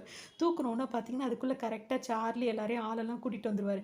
கூட்டிட்டு வந்தோடனே இப்போ அவர் மேல உள்ள பெட்ஷீட்ட அப்படியே இவர் மேல போட்டுருவாரு. ரமேஷ் கண்ணா மேல போட்டு, அவர போட்டு அடி அடின்னு எல்லாம் சேர்ந்து அடிப்பாங்க. "போதும்டா விடுங்க விடுங்க, மூஞ்ச பார்ப்போம்" அப்படின்னு சொல்லிட்டு தொறந்து பார்க்கும்போது பார்த்தீங்கன்னா, இது விலக்ஸ்டா மூஞ்சா இந்த பக்கம் இருக்கு. தூக்கு தூக்கு அப்படின்னு சொல்லிட்டு பார்க்கும்போது பார்த்தீங்கன்னா அங்க வந்து ரமேஷ் கண்ணா இருப்பாரு. "அட பாவி! நீயாடா என்ன இந்த மாரி பண்ண பார்த்த?" அப்படின்னு சொல்லிட்டு வடிவேலு கேட்பாரு. "அட போங்க சித்தப்பா, 2 பேர் யாரோ உங்கள தூக்கிட்டு போறாங்கன்னு இவன் தான் சொன்னான்" அப்படின்னோனே, "ஆமா பாஸ், அவங்க 2 பேர் இருந்தாங்க" அப்படின்னோனே இவரு ஒரு ரியாக்ஷன் குடுப்பாரு பாருங்க. அப்படியே ஒரு மாரி மியூசிக்க போட்டு ஒரு மாரி முகத்த வச்சுட்டு என்னவோ பெரிய வில்லன் அளவுக்கு, "இவர கடத்திட்டு போய் இப்ப என்ன பண்ண போறாங்க?" அப்படின்லாம் கொஞ்சம் கூட யோசிக்காம இவர் குடுக்குற அந்த ரியாக்ஷன் வந்து செம்ம காமெடியா இருக்கும். இப்ப அதோட அடுத்த காமெடி பார்த்தோம்னா, இப்ப இவங்க ஜோதிகா இருப்பாங்கல்ல, ஜோதிகாவும் அர்ஜுன் காமெடி இருக்குல்ல, அதுல வடிவேலா இருப்பாங்க. அந்த இடத்துல பார்த்தீங்கன்னா வந்துட்டு, இவங்க 2 பேரும் இப்ப இந்த கார்ல ஏறி போவாங்க. இவங்க வந்து வில்லனோட ஆளுங்களா இருப்பாங்க. இத பார்த்த உடனே இப்ப வடிவேல் வேக வேகமா இப்ப அர்ஜுன் வந்து கிரிக்கெட் விளையாடிட்டு இருப்பாரு. அவர்கிட்ட வந்துட்டு, "என்னப்பா நீ பாட்டுக்கு இங்க விளையாடிட்டு இருக்க, அங்க என்ன நடக்குதுன்னு தெரியுமான்னோனே?" "அங்க என்ன நடக்குதுன்றது இங்க எப்புட்றா எனக்கு தெரியும்?" அப்படின்னு சொல்லிட்டு கேட்பாரு. அங்க அவங்க 2 பேரும் அதாவது உன் ஆளும் இன்னொரு ஆளும் வந்துட்டு காருக்குள்ள ஏறி போயிட்டு இருக்காங்கப்பா, அந்த வில்லன் கார். இல்லன்னா சரி நீ புடி நான் போய் அங்கே பார்க்குறேன் அப்படின்னோடனே பார்த்தீங்கன்னா இவர் மிச்சத்தை நான் போடுறேன் அப்படின்னு சொல்லிட்டு இவர் பால் போட ஆரம்பிப்பார். போட்ட உடனேயே என்னடா இது ஓப்பன் ஆயிடுச்சுன்னு சொல்லிட்டு இவரும் ஓடிடுவார். அதோட இவங்கள பார்க்கும் போதெல்லாம் ஜோதிகாவை பார்க்கும் போதெல்லாம் அவர் கமெண்ட் பண்ணிக்கிட்டே இருப்பார். அது காமெடிலாம் நல்லாயிருக்கும். அதோட இவங்க 2 பேரும் பேசிக்கிட்டு இப்போ வெளியே வருவாங்க. திரும்ப வடிவேலுக்கு வந்து ஃபோன் அடிக்கும். ஃபோன் அடித்தோடனே எடுத்து பேசுவார். திரும்பவும் அதே அதே லேடி தான் வந்து பேசுவாங்க. பேசும்போது பார்த்தீங்கன்னா அதே மாதிரி சிரிச்சுப்பாங்க. போ நான் உன் மேலே கோவமா இருக்கேன். அன்னைக்கு வரேன்னு சொல்லிட்டு நீ வரவே இல்ல. எவ்வளோ நேரம் நாங்க வெயிட் பண்ணிட்டு இருந்தேன் தெரியுமான்னு சொல்லிட்டு வடிவேலு வந்து ரொம்பவே கோச்சுப்பாரு. அதாவது அன்னைக்கு என் அண்ணன் வந்துட்டான். அதனால எனக்கு அன்னைக்கு வர முடியல அப்படின்னோனே, சரி இன்னைக்காவது வரியா? அப்படின்னு சொல்லிட்டு கேட்பாரு. நான் வரேன் அப்படின்னு சொல்லிட்டு பின்னாடி தான் உட்காந்து அவர் பேசிட்டு இருப்பாரு. அந்த லேடி கெட்டப் போட்டுட்டு பேசிட்டு இருப்பாரு. அப்படின்னு சொல்லிட்டு ஆனாலும் ஏம்மா வரமாட்ற? அப்படி இப்படின்னு சொல்லிட்டு இவர் ரொம்பவே கொஞ்சுவாரு. உடனே அவங்க என்ன சொல்லுவாங்கன்னா, என்னோட செயின் வந்து இத்தனை பவுன் செயின் வந்து தொலைஞ்சு போச்சு. இப்ப நான் எப்படி வர்றது? அப்படின்னு கேட்கவுடனே, சரி சரி நான் என்னோட செயின தரேன். நீ வேணா வரியா? அப்படின்னு கேட்பாரு. உடனே சரி, சரி. இப்ப நீ உன் செயின கழட்டி பக்கத்துல உள்ள சேர்ல வச்சுட்டு, ஒரு சுத்தி சுத்தி நில்லு. நான் வந்து அந்த செயின போட்டுக்கிட்டு உன்கிட்ட சுத்தி வந்து நிக்கிறேன் அப்படின்ற மாரி அவங்க சொல்லிடுவாங்க. சரி, சரின்னு இவரு என்ன பண்ணுவாருன்னா, வேக வேகமா வந்துட்டு அந்த செயின் இருக்கு பார்த்தீங்களா? அவரோட செயின வந்து அந்த செயின கழட்டி வச்சுட்டு, அப்படியே மெதுவா அவரோட உடம்ப வச்சுட்டு சுத்திக்கிட்டு இருப்பாரு. ஒரு சுத்து சுத்துன உடனே பார்த்தீங்கன்னா, இவரு அவ்ளோ ஃபாஸ்ட்டா அந்த செயின் எடுத்துக்கிட்டு அங்கருந்து ஒரே ஓட்டமா ஓடிருவாரு. திரும்பி பார்த்தவருக்கு அந்த செயினும் இருக்காது, ஆளும் இருக்காதுன்னு செயினையும் காணோம், ஆளையும் காணோம் அப்படின்னு நெனச்சுட்டே இருப்பாரு. இப்ப அடுத்த காமெடில பார்த்தீங்கன்னா, இப்ப இவரு இந்த படத்துல வந்துட்டு சூர்யா இருப்பார்ல, அந்த படத்துல பார்த்தீங்கன்னா, இவரு ஆவி பிடிச்சிட்டு இருப்பாரு. யாரா இருக்கும் உள்ள? இவருக்கு யாரு இந்த படத்துல துணிய பொத்திட்டு உட்கார்ந்திருந்தாலும் பிடிக்காது. உள்ள தொறந்து தொறந்து பார்த்துட்டு இருப்பாரு. உள்ள தொறந்து பார்த்த உடனே பெருசா இருக்குமோ? சிறுசா இருக்குமோ? அப்படி இப்படின்னு பலதும் யோசிச்சுட்டு, சரி எதுக்கு நம்மளுக்கு சந்தேகம் தொறந்தே பார்த்துருவோம் அப்படின்னு சொல்லிட்டு இப்போ ஓப்பன் பண்ணி பார்ப்பாரு. அங்கேருந்து பார்த்தீங்கன்னா, ஒரு எட்டி அதோ ஒரு குத்து ஒண்ணு விடுவாரு பாருங்க, வந்து விழுந்துட்டு, குத்து விழுது அப்படின்னு சொல்லிட்டு நினைப்பாரு. உடனே இவர் துணிய விலக்கிக்கிட்டு, "ஏன்டா எருமை துணிய மூடியிருந்தா சும்மாவே இருக்க மாட்டியா? உடனே தொறந்து பார்த்துருவியா?" அப்படின்னோனே, "துணிய மூடிட்டு என்ன பண்றீங்கன்னு தான் பார்க்க வந்தேன்னு." "நீ தொறந்து பார்க்கறதுக்கு இது என்ன ரூமாடா?" அப்படின்னு சொல்லிட்டு கேட்டுட்டு இருப்பாரு. அதோட அவர் என்ன சொல்வாருன்னா, "என்ன பண்றீங்கன்னு?" கேட்கும்போது, "நான் ஆவி பிடிச்சிட்டு இருக்கேன்னா." "ஆவி பிடிக்கிறவங்கலாம் ஏன் இங்க பிடிச்சிட்டு இருக்கீங்க? போய் சுடுகாட்டுல பிடிக்க வேண்டியதானேன்னு சொல்லிட்டு வடிவேலு சவுண்ட் போடுவாரு. யார்கிட்டடா குரல உயர்த்தி பேசுறேன்னு சொல்லிட்டு சுடுதண்ணிய தூக்கி அவர் மேல ஊத்தி விட்டுருவாரு. அதோட விட்டா போதுன்னு சொல்லிட்டு அங்கேருந்து வேக வேகமா இப்போ ஓடி வந்துருவாரு. பார்த்தீங்கன்னா, வடிவேலு வந்து வேக வேகமா கிளம்பிட்டு இருப்பாரு. இவரு நானும் வரேன்னு சொல்லும்போது, அதெல்லாம் வேணாம் நானே கிளம்புறேன் அப்படின்னு சொல்லி சொல்லுவாரு. இப்போ ஒரு புளியங்கொட்டை எடுத்து தான் போயிட்டு இருப்பாரு. போகும்போது பார்த்தீங்கன்னா, அவர் வேற மாரி அவர கிண்டல் பண்ணுவாரு. "அதுக்கு என்ன சொன்ன?" அப்படின்ற மாரி அவர் கிண்டல் பண்ணிட்டு இருப்பாரு. அதோட கிண்டல் பண்ணிட்டு இப்போ திரும்ப வரும்போது பார்த்தீங்கன்னா, அந்த ஊர்ல வந்துட்டு இப்போ வந்து தடை போட்டிருக்காங்க. தடை உத்தரவு போட்டிருக்காங்க. அதனால வந்து பார்த்து ஜாக்கிரதையா போங்கணும்னா, அதெல்லாம் நாங்க அப்படி போயிருவோம், இப்படி போயிருவோன்ற மாரி அவர் தான் பேச்சு பயங்கரமா பேசுவாரு. அந்த மாரி பேசிட்டு இப்ப அங்க வருவாரு. வரும்போது பார்த்தீங்கன்னா, அங்க வந்துட்டு 4 போலீஸ்காரங்க வேக வேகமா வந்தவர் இறங்குன உடனே அப்படியே கொத்தா பிடிக்கிற மாரி பிடிச்சிடுவாங்க. பிடிச்சிட்ட உடனே, "யார்யா நீ எதுக்காக வந்தேன்னா?" "எந்த ஊருன்னு கேட்டீங்கன்னா, இந்த ஊரு தான்" அப்படின்ற மாரிலாம் அவர் சொல்லிட்டு இருப்பாரு. "அப்புறம் எதுக்கு இங்க வந்தேன்ன உடனே?" "இந்த மாரி புளியங்கொட்டைய வித்து காசாக்குறதுக்காக வந்தேன்ன உடனே" அத நம்ப மாட்டாங்க. உடனே அத வந்து புளியங்கொட்டை தானா அப்படின்னு சொல்லிட்டு அவர் கொட்டி காட்டுவாரு. எல்லாமே கீழ கொட்டுன உடனே அதையே அவ்வளோ நேரம் எல்லாரும் உத்து பார்த்துட்டு இருப்பாங்க. என்ன புளியங்கொட்டையவே இவ்வளோ நேரம் உத்து பார்க்குறாங்க அப்படின்னு சொல்லிட்டு அவர் அங்கேருந்து ஓட ஆரம்பிச்சுருவாரு. அடுத்து இப்போ இங்கே பார்த்தீங்கன்னா, இவருக்கு தான் அப்போ ஜமீன் வீட்ல வேலை கிடச்சிருச்சுல்ல. அதனால கையில கால்ல விழுந்து அங்க வந்திருப்பாரு. கரெக்ட்டா அந்த கேட்டு கிட்ட வந்தோனே கேட்ட பூட்டி வச்சிருப்பாங்க. உடனே பிரேக் அடிச்சோனே அந்த கதவோட சேர்ந்து வெளிய வருவாரு. "இப்படி தான் பிரேக் அடிப்பியான்னு?" சொல்லிட்டு இவரையும் திட்டுவாரு. வராங்கன்னு தெரியுதுல, "எதுக்கு கேட்ட பூட்டி வச்சிருக்க? தொறன்னு" சொல்லிட்டு அவரையும் திட்டுவாரு. அதோட இப்போ ஒவ்வொருத்தவங்கள என்ன சொல்வாருன்னா, "ஜமீன் வீட்டுக்கு வந்திருக்கோம். கிடைக்காத ஒரு வாய்ப்பு நம்மளுக்கு கிடைச்சிருக்கு. எந்த சத்தமும் இல்லாம சொல்லு பேச்ச நல்லபடியா கேட்டுக்கிட்டு இருங்கடா" அப்படின்னோனே மாறி மாறி இங்கிட்டும் அங்கிட்டும் குதிப்பாய்ங்க. "எதுக்குடா குரங்கு மாரி அங்கேயும் இங்கேயும் குதிச்சுட்டே இருக்கீங்க?" அப்படின்னு சொல்லி எல்லாரையுமே திட்டிகிட்டே இருப்பாரு. இப்ப இவங்க ஒரு விஷயமா தான் இங்க வந்திருப்பாங்க. ஆனா விஜய்க்கு இங்க இருக்கிறது சுத்தமா பிடிக்காது. உடனே எல்லாத்தையும் எடுத்து வைங்கடா அப்படி இப்படின்னு எல்லாரையும் அதட்டிட்டு எடுத்து வைக்க சொல்லிட்டே இருப்பாரு. அப்ப பார்த்தீங்கன்னா, ஒவ்வொரு பொருளா குடுக்கும்போது இவருக்கு கோவமா வரும். அவர் அப்படியே முறைச்சிட்டே இருப்பாரு. இப்ப என்ன சொல்லுவாருன்னா, "1 மாசம்லாம் என்னால இருக்க முடியாது." அப்படின்னோனே, "சரி நம்ம 1 மாசம்னு சொல்லி வந்துட்டோம்டா. அட்லீஸ்ட் 1 வாரமாவது இருக்கணும்டா." அப்படின்னு சொல்லிட்டு இப்ப சூர்யா சொல்லுவாரு. 1 வாரம்லாம் ரொம்ப அதிகம். Maximum 3 days. அதுக்கப்புறம் நான் கிளம்பி போயிட்டே இருப்பேன்ற மாரி சொல்லுவாரு. இதுக்கிடையில என்னடா மீட்டிங் இங்க போய் வேலைய பாருங்கடான்னு சொல்லிட்டு அப்ரெண்டிஸுங்களான்னு சொல்லி திட்டுவாரு. இது கேட்டோனே விஜய்க்கு ரொம்ப கோவம் வரும். அப்படியே அப்படியே அவர மொறச்சுக்கிட்டே போம்போது அவர் அவர கூட்டிட்டு போயிடுவாரு. அதோட இவங்க போம்போது பார்த்தீங்கன்னா, அவர் ஜாமான்லாம் கொண்டு வந்து வச்சுட்டு இருக்காங்கல்ல, அப்ப வந்துட்டு ஒரு நாய்க்குட்டிய வந்து ஒருத்தவங்க கொஞ்சிக்கிட்டே வருவாங்க. இவங்கள பார்த்தோனே விஜய்க்கு பிடிச்சிரும். அவர் வந்து சும்மாவே எல்லார்கிட்டயும் போய் போய் பேசிட்டே இருப்பாரு. இவங்களுக்கும் விஜய பிடிச்சிருக்கும். அப்படியே 2 பேரும் மாறி மாறி பார்த்துக்கிட்டே போயிடுவாங்க. டாட்டா சொல்லிட்டு அப்படியே போயிட்டே இருப்பாங்க. இப்ப மாடிக்கு இவரு என்ன பண்ணுவாருன்னா, யாருக்கும் தெரியாம அவங்க எடுத்துட்டு வந்த ஏணிய எடுத்து போட்டு, இவங்க மாடியில தானே இருக்காங்க. அவங்கள போய் மாடியில பார்க்கலான்னு சொல்லிட்டு மேலே ஏறி வந்துருவாரு. இவங்க எக்ஸர்சைஸ் பண்ணிட்டு இருப்பாங்க. பண்ணிட்டோன்னா அவங்கள பார்த்தோன்னா ஹாய் சொன்னோன்னா, அவங்களும் ஹாய் சொல்லுவாங்க. "இல்தக்க செய்யா இருக்கா?" அப்படின்னு சொல்லிட்டு கேட்கும்போது, "என்னது?" அப்படின்னு சொல்லிட்டு அவங்க கேட்பாங்க. அதாவது அப்படின்னு சொல்லிட்டு அவர் ஆரம்பிக்கும்போதே பார்த்தீங்கன்னா, அவங்க வந்துட்டு கீழ அவர கூப்பிடும்போது பார்த்தீங்கன்னா, இவங்களும் "நான் அப்புறம் வரேன்" அப்படின்னு சொல்லிட்டு இப்ப விஜய் வந்து அங்கருந்து கிளம்புவாரு. இப்ப இவங்களுக்கு வந்து விஜய் ரொம்ப புடிச்சு போயிடும். உடனே அவங்க கிட்ட வந்து பேசலான்னு வந்து அவங்க நினைக்கும்போது, அவர் இறங்கி போயிட்டாரு. சரி அடுத்த வாய்ப்பு கிடைக்கும்போது பேசிக்கலாம்னு சொல்லிட்டு இவங்களும் இருந்துட்டு இருப்பாங்க. இப்ப பார்த்தீங்கன்னா, இப்ப வீட்ல உள்ள வாட்ச்மேன் என்ன சொல்வாருன்னா, "வந்துகிட்டு இருக்காங்க, வந்துகிட்டு இருக்காங்க. பத்மினி அம்மா வந்துகிட்டு இருக்காங்கன்னு" கத்திக்கிட்டே வருவாரு. "யோவ்! இதெல்லாம் ஓரமா வைங்க" அப்படி இப்படின்னு சொல்லிக்கிட்டே கத்திக்கிட்டே போவாரு. யார் யான்னு கேட்கும்போது, "அம்மா வராங்கன்னு" "உங்க அம்மாவான்னு?" கேட்கும்போது, "எங்க அம்மா ஏன் இங்க வரப்போறாங்க? பத்மினி அம்மா வராங்க. இந்த வீட்டோட ஓனர் அம்மா வராங்க." அப்படி இப்படின்னு சொல்லும்போது பார்த்தீங்கன்னா, "ஓ! யாரா இருக்கும்?" அப்படின்னு சொல்லிட்டு இப்ப எல்லாரும் எல்லாத்தையும் ஓரமா வச்சுட்டு, இப்ப இங்க வந்திருக்காங்கல்ல வடிவேலு அவர் கூட வந்த எல்லாரும் நின்னு பார்த்துட்டு இருப்பாங்க. அப்ப பார்த்தீங்கன்னா, கார் வரும். கார் வந்தோனே பார்த்தீங்கன்னா, ஒரு பாட்டிய பார்ப்பாங்க. "என்னடா இந்த பாட்டியாடா வெளிநாட்டு போய் படிச்சுட்டு வந்துச்சு?" அப்படின்னோனே, "ஏன் இங்க படிக்க இடம் இல்லையான்ற?" மாரி சார்லி கேட்டுட்டு இருப்பாரு. ஒரு வேள வந்து நல்லா ஒரு ஒரு வருஷமும் வந்து ஒரு ஒரு இதையும் வந்து 4 4 வருஷம் படிச்சிருப்பாங்க. ரொம்ப ஸ்ட்ராங் ஃபவுண்டேஷனா இருக்கும். அப்படின்ற மாரிலாம் பேசிட்டே இருப்பாங்க. அதோட இவங்களுக்கு ஆரத்தி எடுக்கிறதுக்காக இங்க உள்ள இருந்து வந்துட்டு இருப்பாங்க. அப்பதான் இப்ப கார்லேருந்து பப்பிம்மா இறங்குவாங்க. தேவயானி இருக்காங்களா, அவங்க இறங்கி வருவாங்க. இறங்கி வரும்போது பார்த்தீங்கன்னா, "வெல்கம் ஹோம் பப்பிம்மா" அப்படின்னு சொல்லிட்டு இப்ப ராதாரவி வந்துட்டு இருப்பாரு. எல்லாரையும் சும்மா இருக்க பொண்ணுங்கள பார்த்தாலே இப்ப விஜய்க்கு பிடிக்கும். தேவயானி தானே ஹீரோயின். இப்ப அவங்கள பார்த்தோன்னா அவருக்கு ரொம்ப பிடிச்சு போயிடும். டக்குன்னு என்ன சொல்லுவாருன்னா, "சரிடா நீங்கலாம் ரொம்ப ஆசைப்படுறீங்க. 1 மாசம் பேசாம இங்கேயே இருந்துருவோம்." அப்படின்ற மாரி பேசுவாரு. இப்ப டக்குன்னு வந்துட்டு அவங்க ஃப்ரெண்ட்ஸ் என்ன சொல்லுவாங்கன்னா, "சார் ரொம்ப வந்து இது பண்ணிக்கிறீங்க. அப்படிலாம் ரொம்ப சிரமப்பட்டு இருக்க வேணாம்." "இல்ல, இல்ல பரவால்ல இருக்கலாம்." அப்படின்னு சொல்லிட்டு இங்கேயே இருக்கிறதுக்கும் அவர் ரொம்ப வந்து ஆர்வம் காட்ட ஆரம்பிச்சுருவாரு. இதோட முன்னாடி பார்த்த பொண்ண வந்து விட்டுருவாரு. இப்ப இவங்கள வந்து ஃபிக்ஸ் பண்ணிப்பாரு. இப்ப இந்த காமெடியில பார்த்தீங்கன்னா, இப்ப அர்ஜுனும் வடிவேலும் வந்து வருவாங்க மார்க்கெட்டுக்கு. அப்ப வந்து அர்ஜுன் என்ன சொல்வார்ன்னா, "கலெக்ஷன் பத்திரம் கைய கலெக்ஷன்ல வச்சா தொலைச்சு புடுவேன்னு. என் நேர்மையில மட்டும் நீ சந்தேகப்படாத." அப்படி இப்படின்னு சொல்லிட்டு அவர் ரொம்ப இதா இருப்பாரு. "சரி போய் எல்லாத்தையும் வசூல் பண்ணிட்டு வா." அப்படின்னு சொல்லிட்டு 2 பேரும் ஆளுக்கு ஒரு பக்கமா பிரிஞ்சு போய் வசூல் பண்ணுவாங்க. இப்ப ரொம்ப நேரத்துக்கு அப்புறம் திரும்பவும் அவர் லவர் கிட்ட இருந்து அவருக்கு கால் வரும். கால் பார்த்தீங்கன்னா வந்துட்டு, அவரு வந்து "நீ வரேன் வரேன்னு சொல்லிட்டு வரவே மாட்டேங்கிற. நான் ரொம்ப உன்ன மிஸ் பண்றேன்ற" மாரிலாம் ரொம்ப கொஞ்சிக்கிட்டு இருப்பாரு. அதோட அவங்க வந்து டக்குன்னு அதே மாரி அந்த சிரிப்ப சிரிச்சுட்டு என்ன சொல்லுவாங்கன்னா, ட்ரெஸ்ஸு மட்டும் மாத்திக்கிட்டே இருப்பாங்க.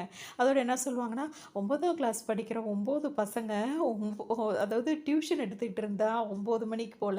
அப்போ மொட்டை மாடிலேருந்து 9 பசங்களும் கீழ விழுந்து 9ஆம் நம்பர் வார்டுல வந்து இப்ப அட்மிட் பண்ணியிருக்காங்கன்ற உடனே, "என்ன எல்லாமே 9ஆ இருக்கு?" அப்படின்ற மாரி அவர் சொல்வாரு. அந்த பசங்களுக்கு டியூஷன் எடுத்ததே வந்து அவரோட அண்ணன் தான்.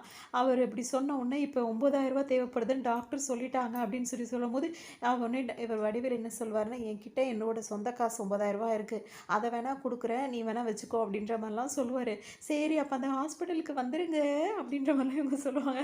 சரின்னு சொல்லிட்டு நான் வரேன்னு சொல்லிட்டு இப்ப ஃபோன வச்சுட்டு இப்ப அர்ஜுன்ட்ட போய் என்ன அந்த ஹாஸ்பிட்டல்ல டிராப் பண்ணுவான்னோனே, "அங்கலாம் உன்ன டிராப் பண்ண முடியாது." "எதுக்கு நான் என்ன உனக்கு வேலைக்காரனா?" அப்படின்ற மாரிலாம் அர்ஜுன் கேட்பாரு. "என்னப்பா அப்படிலாம் பழகிட்டு இருக்கணும்." "அப்படிலாம் நான் பழகலையே." அப்படின்னு சொல்லுவாரு. அப்ப இன்னொரு ஆள் வந்துட்டு என்ன சொல்லுவாரு, "இப்ப அந்த ஹாஸ்பிட்டல் பக்கம் தான் போணுன்னோனே, இப்ப அங்க பக்கம் தானே போயாகணும். அப்படியே என்ன டிராப் பண்ணணும்." "அங்க போவேன். ஆனா உன்ன கொண்டு போய் அங்க டிராப் பண்ண மாட்டேன்ற" மாரிலாம் சொல்லிட்டு இருப்பாரு. அதோட அந்த காமெடி காமெடி இருக்கும். இப்போ இந்த காமெடியில பார்த்தீங்கன்னா, இப்ப சூர்யா வந்து வடிவேல எழுப்புவாரு, "வா அந்த வீட்டுக்கு போணும்னோனே" அந்த வில்லன் வீட்டுக்கு அவர் அவர் தூங்கிட்டு இருப்பார்ல வில்லன் இந்த படத்துல. அந்த அவர் வீட்டுக்கு போணும்னு சொல்லும்போது, "அந்த வீட்டுக்கு நான் வரமாட்டேன்னோனே" வலுக்கட்டாயமா இவர சந்திரமுகியில கூப்பிடுற மாரி இவர கூட்டிட்டு வருவாங்க. வந்தோனே பார்த்தீங்கன்னா, சில சீன்ஸ்லாம் நடக்கும். இப்ப காமெடி மட்டும் தானே பார்க்குறோம். ஸோ காமெடி பார்க்கும்போது பார்த்தீங்கன்னா, அங்க பேசிட்டு வந்துருவாரு. இவர் பார்த்துட்டு, "இந்த வீட்டுக்கா வர? எப்படிப்பா உயிரோட வர? அவன் உயிரோடவே விடமாட்டானே! அவன் செத்த மாட்டயே 10 தடவ இது பண்ணிட்டு இருப்பானே!" அப்படி இப்படின்னு சொல்லிட்டு ரொம்பவே அவருக்கு பில்டப் குடுத்துட்டு, அவர பார்த்து பயந்து வீட்டுக்கு போய் இத சொல்லணும்னு ஓடிக்கிட்டே இருப்பாரு. இவர் சூர்யா என்ன பண்ணுவாருன்னா, வேக வேகமா பின்னாடியே கார்ல வருவாரு. வந்துட்டு, "என்னப்பா முழுசா வந்துட்ட?" அப்படின்னோனே, "அதெல்லாம் அப்படித்தான்னு" சொல்லிட்டு அவர் சொல்லுவாரு. இங்க வந்து டபுள் ஆக்ஷன்ல மாறி மாறி தான் நடிச்சிட்டு இருப்பாங்க. "நான் வீட்டுக்கு போய் எல்லாத்தையும் போய் சொல்றேன்" அப்படின்னோனே, "நீ சொன்னா நம்புவாங்களா? நான் சொன்னா நம்புவாங்களா?" அப்படி இப்படின்னு சொல்லிட்டு கேட்பாரு. அந்த டபுள் ஆக்ஷன் போட்டிருக்காருல்ல, அவர் தான் நான். அவருக்கு இங்கிலீஷ் பேச தெரியாதுல்ல, நான் இங்கிலீஷ் பேசுறேன் பாரு அப்படி இப்படின்னு சொன்னோனே, "நான் வீட்டுக்கு போய் சொல்லணும். நீ சொன்னா யாரும் நம்ப மாட்டாங்க. நான் சொன்னா தானே எல்லாரும் நம்புவாங்க." அப்படி இப்படின்னு சொன்னோனே, இப்ப என்னதான் பண்றதுன்னு அவருக்கு ஒண்ணுமே புரியாது. சூர்யா என்ன சொல்வாருன்னா, "நீ நடந்து போய் சொல்றதுக்குள்ள நான் ஜீப்ல போய் எல்லார்கிட்டயும் உண்மைய சொல்லிடுவேன். அப்ப எல்லாரும் போட்டு உன்ன தான் முத்துவாங்க" அப்படின்னு சொல்லிடுவாரு. அதனால இப்ப இவருக்கு என்ன செய்யுதுன்னே தெரியாதாடோ அமைதியா இருந்துருவாரு. வீட்டுக்கு வந்தோனே பார்த்தீங்கன்னா, எல்லாரும் இவர போட்டு அடி அடின்னு அடிப்பாங்க. எதுக்காக அப்படின்னா, எதுக்காக அந்த வில்லன் வீட்டுக்கு அவர கூட்டு போன அப்படின்னு அடிப்பாங்க. "ஏன் அந்த ஜீப் கூட தான் வந்துச்சு. அத போட்டு அடிக்க வேண்டியது தானே. என்ன மட்டும் தான் அடிப்பீங்களா?" அப்படின்ற மாரிலாம் கேட்டுட்டு இருப்பாரு. நல்லா அடியும் வாங்கிட்டு இருப்பாரு. இப்ப இங்க பார்த்தீங்கன்னா, ரமேஷ் கண்ணா வந்து ஆட்டோல வந்து இறங்கிட்டு, "அம்மா" அப்படின்னு சத்தம் குடுப்பாரு. உடனே "யார் அது?" அப்படின்னு கேட்டுட்டு இவங்க உள்ள இருந்து வெளிய வருவாங்க. அப்ப அவர் என்ன சொல்வாருன்னா, உட்கார்ந்திருக்கார்ல, அவர் என்ன சொல்வாருன்னா, "ஏதோ பிச்சைக்காரனா தான் இருக்கும்" அப்படின்னோனே, "பிச்சைக்காரன் இல்லப்பா, நான் தான் வந்திருக்கேன்னு" 2ம் ஒண்ணு தான்ற மாரி அவர் சொல்லிட்டே இருப்பாரு. ஏதோ வேலை தேடி சென்னைக்கு போனியே, என்ன ஆச்சுன்னு சொல்லிட்டு கேட்கும்போது, சித்தப்பா வீட்டுக்கு வேலை தேடி தானே போயிருப்பாரு. "ஆ வே தே சித்தப்பா கூட தான் இருக்கேன்" அப்படின்னோனே, "சித்தப்பா என்ன வேலை பார்க்குறாரு?" அப்படின்னு சொல்லி கேட்பாங்க. "சித்தப்பாவும் சும்மா தான் இருக்காரு. 2 பேரும் சேர்ந்து தான் இப்ப வேலை தேடிக்கிட்டு இருக்கோம்" அப்படின்ற மாரி சொல்லுவாரு. அதோட இப்ப இங்க இருக்கவங்கலாம் என்ன சொல்லுவாங்கன்னா, "எதுக்குப்பா சென்னைலாம் போயிட்டு இருக்க? இங்கேயே பேசாம எங்களோட இருக்க வேண்டியது தானே" அப்படின்னோனே, "இங்கேயே பேசாம ஏதாவது எனக்கு வேலை பார்த்து குடுத்துருங்க. நான் இங்கேயே இருந்துர்றேன்." அப்படின்ற மாரிலாம் எல்லாரையும் கிண்டல் பண்ணிட்டே இருப்பாரு. அதோட இப்ப விஜயோட தங்கச்சியா தான் இவங்க இருப்பாங்க. அவங்க கூட வந்துட்டு இப்ப அவர் ஃப்ரெண்ட்ஸ பார்க்கறதுக்காக வேக வேகமா அவங்க வண்டியில கூட்டு வருவாங்க. இவருக்கு பயங்கர பயமா இருக்கும். அவ்ளோ ஸ்பீடா அவங்க வண்டி ஓட்டிட்டு வருவாங்க. "எப்படி நீ ஓட்டிட்டு வந்த? எப்படி ஓட்டிட்டு வந்தேன்னு?" கேட்கும்போது, "இது ஓட்டிட்டு வரல. பறந்து வந்த மாரி இருக்கு. ரொம்ப தேங்க்ஸ்மான்னுவாங்க." "எதுக்கு உங்கள கூட்டிட்டு வந்ததுக்கா?" அப்படின்னு கேட்பாங்க. "இல்ல உயிரோட கொண்டு வந்து விட்டதுக்குன்னு" சொல்வாரு. "எங்க உன் அண்ணன காணோம்னு?" கேட்கும்போது, "இது காலேஜ்" அப்படின்னோனே, "காலேஜ்ல பசங்க இல்லாட்டி உன் அண்ணன் இங்க இருக்கவே மாட்டானே" அப்படி இப்படின்னு சொல்லிட்டே இருப்பாரு. இங்க ஆப்போசிட்ல பார்த்தீங்கன்னா 4 பொண்ணுங்க இருப்பாங்க. அவங்கள்ட்ட இவரு பேச்சு குடுப்பாரு. உடனே சூர்யா வந்து "இதெல்லாம் தப்புடான்னோனே" "சும்மா இருடா" அப்படின்ற மாரி 4 பேர்ட்ட பேசுவாங்க. பேசும்போது விஜய் போய் அவங்கள்ட்ட பேச ஆரம்பிச்சுருவாரு. "இழுத்த கசையா இருக்கா?" அப்படின்னு சொல்லிட்டு கேட்கும்போது அவங்களுக்கு ஒண்ணுமே தெரியாது. "வாங்க நான் உங்களுக்கு சொல்லி தரேன்" அப்படின்னு சொல்லிட்டு அவங்க 4 பேரையும் கூட்டிட்டு வருவாரு. அதுக்கிடையில இவங்க 2 பேரும் பேசுவாங்க. இப்ப பேசும்போது பார்த்தீங்கன்னா, இப்ப சூர்யா என்ன சொல்வாருன்னா, "அவ வந்துட்டு பண்றது தப்புடான்னோனே, யாருடா?" அப்படின்னு சொல்லி கேட்கும்போது, விஜயோட தங்கச்சி இருக்காங்கல்ல, அவங்க வந்துட்டு இப்ப சூர்யாவ லவ் பண்றேன் அப்படின்னு சொல்லிட்டு சொல்லியிருப்பாங்க. "அவ நான் 1000 தான் இருந்தாலும் நான் அண்ணனோட ஃப்ரெண்டு. என்கிட்ட இப்படிலாம் அவ பேச எப்படி மனசு வருது? அவகிட்ட நீ தான் சொல்லி புரிய வைக்கணும்" அப்படின்னு சொல்லி சொல்லுவாரு. இவர் உடனே என்ன சொல்வாருன்னா, "இது வந்து அந்த வயசுடா. அத யார் சொன்னாலும் புரிஞ்சுக்க முடியாது." அப்படி இப்படின்னு சொல்வாரு. அது உடனே இவர் என்ன சொல்வாருன்னா, "நீ அவர்ட்ட சொல்லி அவளுக்கு புரிய மட்டும் வைக்கிற வழிய பாரு. என்னதான் இருந்தாலும் இது தப்பு." அப்படி இப்படின்னு சொல்லிட்டு இவர் பாட்டுக்கு பேசிட்டே இருப்பாரு. இது வந்து விஜய்க்கு தெரியாது. அவர் தான் தனியா அங்க போய் பேசிட்டு இருக்காரு. இவங்க 2 பேரும் பேசிட்டு வெளிய வந்துட்டு இருப்பாங்க. அந்த படியில உட்கார்ந்துட்டு இருப்பாங்க. இப்ப விஜய் வந்து அவங்கள்ட்டலாம் பேசி முடிச்சுட்டு வரும்போது, "ஹாய்" அப்படின்னுவாரு. இவங்க 2 பேரும் ஹாய்ன்னு சொல்லுவாங்க. "என்ன கண்ணாடிலாம் புதுசா இருக்குன்னு?" சொல்லிட்டு விஜய் கேட்பாரு. கண்ணாடியான்னு 2 பேரும் இப்ப யோசிக்கும்போதே பார்த்தீங்கன்னா, மேலேருந்து 2 பொண்ணுங்க இறங்கி வந்துட்டு இருப்பாங்க. அவங்க 2 பேருக்கு தான் இவரு ஹாய் சொல்லியிருப்பாரு. அவங்க தான் கண்ணாடி போட்டிருப்பாங்க. "என்ன கண்ணாடி போட்டிருக்கு? இந்த கிளாஸ விட நீங்க இந்த ஃப்ரேம் வச்சு போடலாம்." அப்படி இப்படின்னோனே, இவர இப்படியே விட்டா சரி வராதுன்னு சொல்லிட்டு, இப்ப இவங்க 2 பேரும் போய் விஜய குண்டு கட்டா தூக்கிட்டு வருவாங்க. வரும்போது அவர் என்ன சொல்வாருன்னா, "அவங்க புதுசா ஏதாவது போட்டிருந்தா அத நம்ம வந்து பாராட்டணும்டா. இல்லாட்டி ரொம்ப வருத்தப்படுவாங்க." அப்படி இப்படின்னு சொல்லிட்டே இருப்பாரு. அதோட இங்க பார்த்தீங்கன்னா, ஜோதிகா இருக்காங்கல்ல, அவங்க வந்துட்டு இப்ப அர்ஜுன் இருக்கார்ல, அவருக்கு கால் பண்ணும்போது இப்ப வடிவேலு எடுத்துருவாரு. நான் அவர்ட்ட பேசணும்னு சொல்லிட்டு அவங்க சொல்லுவாங்க. இவர் வந்து ஃபோன குடுக்காம இவரா ஏதாவது வம்பு வளர்க்குற மாரியே பேசிட்டு இருப்பாரு. மரியாதையா தான் ஆரம்பத்துல பேசுவாங்க. கடைசில வந்துட்டு, "டேய் அவர்ட்ட ஃபோன குட்றா" அப்படின்றவன பார்த்தீங்கன்னா, இப்ப அர்ஜுனுக்கு ஒரு சத்தம் தான் குடுப்பாரு. இந்த மாரி உன்கிட்ட பேசணுமான்னு. அவர் அப்படியே எவ்வளோ ஃபாஸ்ட்டா முடியுமோ, அவ்வளோ ஃபாஸ்ட்டா ஓடி வருவாரு. "இல்ல நான் நிக்கிறது ரொம்ப இடைஞ்சலா இருக்கா?" அப்படின்னோன, ஆமான்னோன அவர் அங்கருந்து போயிடுவார். 2 பேரும் பேசிட்டு இருப்பாங்க. இங்க பார்த்தீங்கன்னா, இப்ப இவங்க ஜமீன் வீட்டுக்கு வேலைக்கு வந்தாங்கல்ல, அங்க வந்துட்டு இவங்கலாம் சேட்டை பண்றாங்க, எல்லாத்தையும் போட்டு உடைக்கிறாங்கன்னு சொல்லிட்டு, நீங்க இனிமே வேலையே பார்க்கக்கூடாதுன்னு சொல்லிட்டு, சூர்யாவையும் விஜயும் கழுத்த பிடிச்சிட்டு வெளிய கொண்டு வந்து தள்ளி விட்டுருவாரு. வடிவேலு தள்ளி விட்டுட்டு, இனிமே நீங்க எந்த பொருளையாவது தொட்டீங்கன்னா உங்கள அவ்வளோதான். சம்பளம் மிச்சமாகுமேன்னு சொல்லி இவன் பேச்ச கேட்டு உங்களலாம் வேலைக்கு சேர்த்தலாம் என் புத்தி எசர் போலயே அடிக்கணுன்ற மாரிலாம் அடிச்சுப்பாரு. இவர் பக்கத்துல நிக்கிறவர கூப்பிடுவாரு. "இங்க வாடா, இவன் இனிமே வேலையே பார்க்கக்கூடாது. இவனு" அப்படின்னோனே, இவனுங்க எதுவுமே செய்யக்கூடாதுன்னு, "சரிப்பா இவனுங்க இனிமே வேலை பார்க்காம இருந்தாங்கன்னா உங்கள்ட்ட சொல்லிடுறேன்னு" சொல்லுவாரு. இவனுங்க வேலை பார்க்காம இருக்கிறத பார்க்கறது தான் உன் வேலை அப்படின்னு சொல்லிட்டு வேலை கொடுப்பாரு. சரின்னு சொல்லிட்டு இவங்க சும்மாவே உட்காந்துருக்கிறது பேரெல்லாம் இவங்களாம் பாட்டு பாட ஆரம்பிச்சிருவாங்க. திடீர்னு வந்து பார்த்தீங்கன்னா இவங்களுக்கு கோவம் வந்துடும். அந்த பப்பிமாவோட அப்பா சித்தப்பா இருக்காங்களா அவங்க வந்துட்டு என்ன சொல்லுவாங்கன்னா, இங்கே யாரா பாடினது அப்படி இப்படின்னு சொல்லிட்டு நேசமணியை கூப்பிடுவாங்க. எதுக்காக அப்படின்னு பார்த்தீங்கன்னா வந்துட்டு இவங்கெல்லாம் வேலை செய்யாமல் உட்காந்துருப்பாங்க. எதுக்காக இவங்களாம் வேலை செய்யலன்னொன்னே, ஆமாம் எங்கள் பாஸ் தான் அவங்கள வேலை செய்யாமல் உட்கார சொல்லியிருக்காருன்னொன்னே, அவன் என்ன லூசாடா அப்படின்னு சொல்லிட்டு இப்போ ராதாரவி கேட்பார். செம்மையாக நடிச்சிருப்பார் ராதாரவியும். அப்படியே அவர் ஈக்குவலாக நல்லாயிருக்கும். கேட்ட உடனே பார்த்தீங்கன்னா இப்போ அவங்க 2 பேரும் வருவாங்க. என்னையா ஆச்சு அப்படின்னு சொல்லி இப்போ வடிவேல் கேட்பாரு. இவனுங்கெல்லாம் என்ன பண்ணிட்டு இருக்கான்னு கேட்கும்போது, இவனுங்களை வேலை செய்யாமல் இருக்க சொல்லி நீ தான் சொன்னியான். ஆமாம் ஏதாவது உடச்சிட்டாங்களா அப்படி இப்படின்னு கேட்கும்போது, பாட்டு பாடிட்டு தெரியுறானுங்க அப்படின்னு சொல்லிட்டு இருப்பாரு. என்னது பாட்டு பாடினானுங்களா? இவனுங்களை வேலை செய்யக்கூடாதுன்னு தானே உன்னை சொல்லி வச்சிருந்தேன்னு சொல்லிட்டு அவரை போய் அடிக்க போவார். வேலை செஞ்சால் தானே சொல்ல சொன்னீங்க, அவனுங்க பாட்டு பாடிட்டு இருக்கிறத சொல்ல சொல்லி அதான் பாடிட்டாங்கன்ற மாதிரி அவர் சொல்லுவார். இப்போ சித்தப்பான்னு சவுண்டு கேட்கும்போது என்னம்மான்னு இது இப்போ வடிவேல் கேட்பாரு.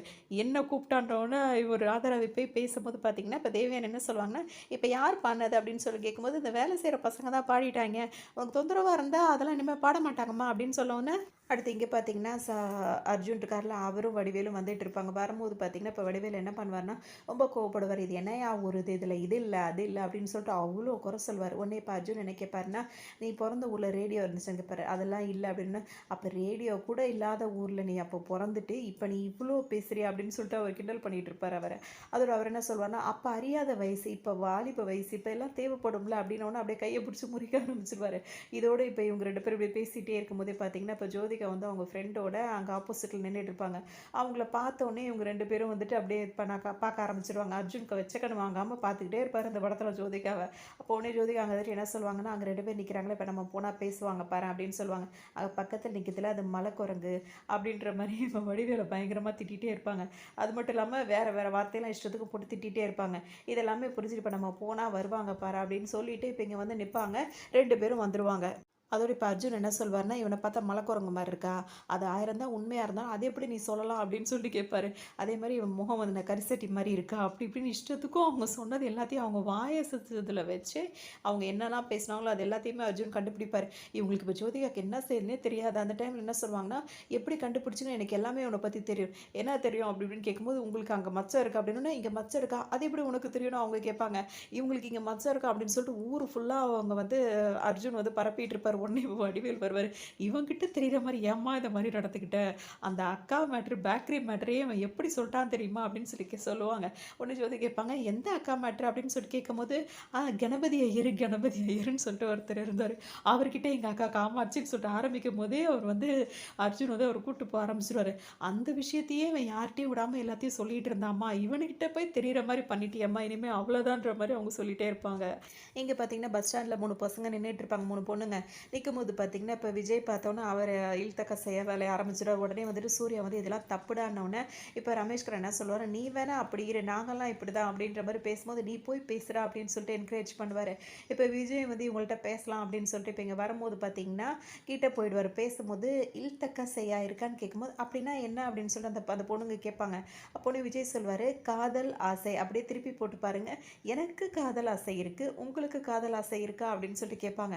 டக்குன்னு அந்த பொண்ணுங்க வந்துட்டு, நீங்கள் வந்து அதாவது இவரோட தங்கச்சியோட கிளாஸ்மேட் இவங்களா, அந்த அவங்க தானே நீங்கள், அவங்க 2 பேரும் உங்கள் ஃப்ரெண்டு தானே அப்படி இப்படின்னு கேட்கும்போது பார்த்தீங்கன்னா இவருக்கு ஒரு மாதிரி ஆகிடும். தங்கச்சி ஃப்ரெண்டுக்கிட்ட இப்படி பேசிட்டோமேன்னு சொல்லிட்டு அவங்க 2 பேர்கிட்ட சொல்லாமல் அவர் பாட்டுக்கு வர்ற ஆட்டோவை பிடிச்சி ஏறி போக ஆரம்பிச்சிடுறாரு. இவனடா நின்ற ஆட்டோ ஏறி அவன் பாட்டுக்கு போயிட்டு இருக்கான்னு சொல்லிட்டு அவங்க 2 பேரும் பின்னாடியே வருவாங்க. இவர் யாரையும் கண்டுக்காமல் அவர் பாட்டுக்கு ஆட்டோவில் ஏறி போயிடுவார். அதுக்கப்புறம் இந்த ஃப்ரெண்ட்ஸ் எல்லாம் போய் அவங்க தங்கச்சிக்கிட்ட சொல்லிடுவாங்க. அதை வீட்டில் சொல்லி பெரிய கலாட்டாவே பண்ணிடுவாங்க. இப்போ இந்த காமெடியில் பார்த்தீங்கன்னா அர்ஜுன் கூட வடிவேல் வந்துகிட்டு இருப்பார். வரும்போது பார்த்தீங்கன்னா, எப்பா எப்பா தொண்டையெல்லாம் ரொம்ப வறண்டு போயிருக்குப்பா, ஒரு ஐஸ்கிரீம் வாங்கி கொடுப்பா அப்படின்னு சொல்லிட்டு கேட்டுட்டு இருப்பார். அதெல்லாம் வாங்கி தர முடியாதுன்னு அவர் ஃபஸ்ட்டே சொல்லிடுவார். எப்பா இவ்வளோ தகமாக இருக்குன்னு தானே கேட்குறேன், ஐஸ்கிரீம் ஒன்று வாங்கி தப்பா அப்படின்னு சொல்லிட்டு ரொம்ப கெஞ்சி கேட்பார். ஐஸ்கிரீம் சாப்பிட்டா தொண்டை வலிக்கும், அப்புறம் சளி பிடிக்கும், அப்புறம் தொண்டையில் புண்ணு வரும் அப்படின்லாம் வரிசையாக சொல்லிகிட்டே இருப்பார். எப்பா வாங்கி தர முடியாதுன்னு ஒரு வார்த்தைக்கா இவ்வளோ சொல்கிறியப்பா அப்படின்னு சொல்லிட்டு அவர் கேட்பார். அதான் அப்போயே சொல்கிறேன் வாங்கி தர முடியாது அப்படின்னு சொல்லி சொன்னோன்னே இவருக்கு ரொம்ப ஒரு மாதிரி ஆகிடும். அப்போ தான் அர்ஜுன் நிமிந்து பார்க்கும்போது ஜோதிகா இருக்காங்களா, அவங்க ஐஸ்கிரீம் பார்லர் உட்காந்து ஐஸ்கிரீம் சாப்பிட்டுட்டு இருப்பாங்க. சாப்பிட்ட உடனே இவருக்காக போகணுன்னு அர்ஜுனுக்கு தோணும். சரிவா உனக்கு ஐஸ்கிரீம் வாங்கி தரேன்னு சொல்லுவார். எனக்கு ஒன்று வேண்டாம் அப்படின்னு சொல்லிட்டு வடிவேல் சொல்லுவார். உடனே வந்து வாடா அப்படின்னு சொல்லிட்டு வற்புறுத்தி கூப்பிட்டு வந்து வாங்கி கொடுப்பாரு. இப்போ ஒரு வாங்கி கொடுத்த ஐஸ்கிரீமில் பார்த்தீங்கன்னா, அந்த ஐஸ்கிரீம் ஸ்டிக்லாம் வச்சுருப்பாங்க. ஆமா, கையெல்லாம் விளக்காம கிடக்குது. இது ஸ்டிக்கு வேற அப்படின்னு சொல்லிட்டு ஸ்டிக்க தூக்கி எறிஞ்சிட்டு கையிலேயே எடுத்து எடுத்து நக்கி நக்கி சாப்பிட்டுட்டு இருப்பாரு. அத பார்த்தோன்னே, "என்ன ஒரு உதடு" அப்படின்னு சொல்லிட்டு இவர் வந்து ஜோதிகாவ பார்த்து பேசிட்டு இருப்பாரு. ஆமா, பீடி இழுத்து இழுத்து கரிச்சு அதாவது என்ன சொல்றது? அதாவது எப்போ சொல்லுவாங்கல்ல, ஒரு மாரி காஞ்சு போய் கிடக்குது. இது போய் உனக்கு இப்படி ஒரு உதடா? அப்படின்ற மாரி அவர சொல்றாரா அவர் நெனச்சுப்பாரு. அதோட அந்த ஐஸ்கிரீம் இறங்குறது அப்படியே கண்ணாடிக்குள்ள இறங்குற மாரியே இருக்கு. எவ்வளோ அழகா இருக்கான் இவன் அப்படின்னு சொல்லிட்டு இவரு ஆக்ஷன் இங்க பண்ணுவாரு. பார்க்கறது போல ஜோதிகாவ பார்த்துட்டே இருப்பாரு. ஒரு கட்டத்துக்கு மேல அவங்களுக்கு செம்ம கோவம் வரும். உடனே எந்திரிச்சு வந்து என்ன பண்ணுவாங்கன்னா, அவங்க சாப்பிட்டுட்டு இருந்த ஐஸ்கிரீம் அப்படியே வடிவேலு இருக்கார்ல, அவர் முகத்துல ஃபுல்லா அப்பி விட்டுருவாங்க. இப்ப வந்து பார்த்தீங்கன்னா, இப்ப எந்திரிச்சே வந்து சண்டை போட வந்துட்டாங்கல்ல. சண்டை போட்டு இவன் அழகா இருக்கானா? இவன் அழகா இருக்கானான்னு சொல்லிட்டு கேட்கும்போது, "ஆமா எவ்ளோ அழகா இருக்கான் பாரு" அப்படின்னு சொல்லிட்டு இவங்க சொல்லிட்டே இருக்கும்போது பார்த்தீங்கன்னா, "அதுக்கு ஏம்மா எச்சி ஐஸ்கிரீம என் மூஞ்சில விட்டு எறியிற?" அப்படின்னு சொல்லிட்டு வடிவேலு கேட்பாரு. "அப்படிதான்டா செய்வேன்" அப்படின்னு சொல்லிட்டு அவங்க கோவமா பேசிக்கிட்டே இருக்கும்போது, இவரோட அழகுக்கு ஈடே இல்ல அப்படின்னு சொல்லி திரும்பவும் ஜோதிகாவ பத்தி கமெண்ட் பண்ணிட்டு இருப்பாரு. இவங்களுக்கு கோவம் தாங்காம தண்ணிய தூக்கி திரும்பவும் வடிவேலு மேல ஊத்தி விட்டுருவாங்க. அதாவது ஐஸ்கிரீம் ஊத்திட்டு கழுவி விட்டு போறியாம்மா? இந்த அப்ரோச்சும் எனக்கு ரொம்ப புடிச்சிருக்கு அப்படின்னு சொல்லிட்டு பேசுவாரு. அதோட அவங்களும் கிளம்பி போன உடனே பார்த்தீங்கன்னா, இவர் ஜோதிகா கிட்ட இப்ப பேச போறோம்ன்னு அவரும் கிளம்பிருவாரு. கிளம்பும்போது இப்ப வடிவேலு கிட்ட என்ன கேட்பாருன்னா, "காசு வச்சிருக்கியா?" அப்படின்னு சொல்லி கேட்கும்போது, "ஒத்த பைசா இல்லப்பா" அப்படின்னு சொல்லுவாரு. "சரி பில்ல பே பண்ணிட்டு வந்துரு" அப்படின்னு சொல்லிட்டு அவர் பாட்டுக்கு எந்திரிச்சு போயிருவாரு. இந்த அப்ரோச் எனக்கு ரொம்ப பிடிச்சிருக்கு அப்படின்னு சொல்லிட்டு வடிவேலு உட்கார்ந்துட்டு இருப்பாரு. இது மாரி செம்ம காமெடியா இருக்கும். இந்த காமெடி சீன்ஸ் எல்லாமே உங்களுக்கு ரொம்ப